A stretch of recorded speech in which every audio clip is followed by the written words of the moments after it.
Chapter 5, Bug Bag. Tuesday, dear first grade journal. Mr. Scary just called me in from recess, and all the other children are still playing out there. He said for me to write in my journal for a minute, and he'll be with me soon. I keep peeking at him from behind these pages, and he's printing sentences on the board. It is extra work for me, I think. I do not actually approve of this. From Junie, first grader. Mr. Scary puts down his chalk. You can stop peeking at me now, Junie. I looked at him surprised, 'cause that guy has eyes in the back of his hair, apparently. He turned around and smiled. Do you see these 3 sentences that I just wrote up here? He asked. Yes, I see them. Excellent, said Mr. Scary. Could you stand up tall and try reading them from the back, please? Just then my heart got pumpy and poundy inside, 'cause I'm not good at reading from the board, that's why. I kept on sitting there. Please, said Mr. Scary, just give it a try, okay? Finally I stood up and I squinted at the sentences.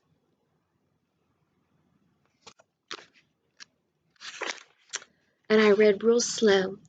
Bob is a bug.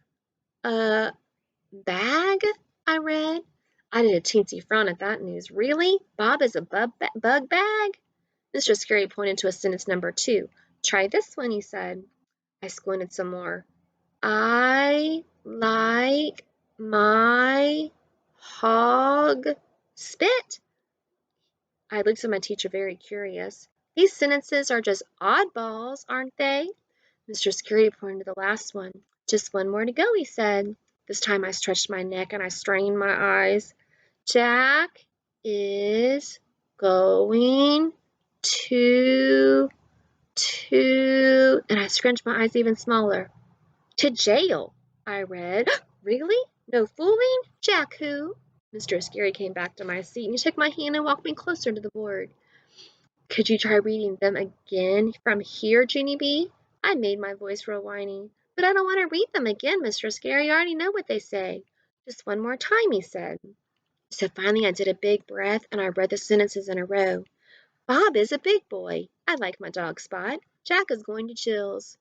I covered my mouth very surprised. Hey, what do you know? He's going to Jill's, Mr. Scary. Shoo, that's a relief, right?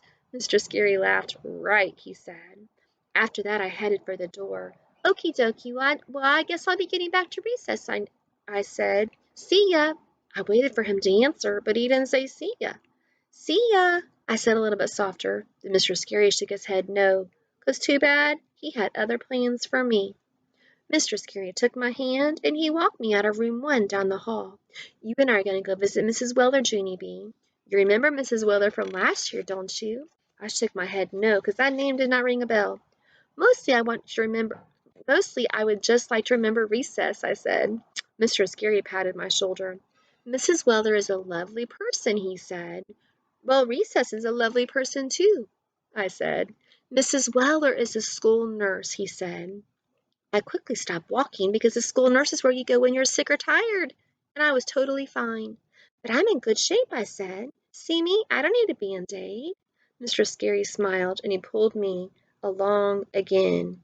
Of course you're in good shape, Junie, but Mrs. Weller does lots of nice things besides give out Band-Aids. Just then we walked into Mrs. Weller's office. And guess what? I remembered her perfectly well. I just never knew she had a name before. Why, Junie Jones, she said, what a nice surprise to see you again.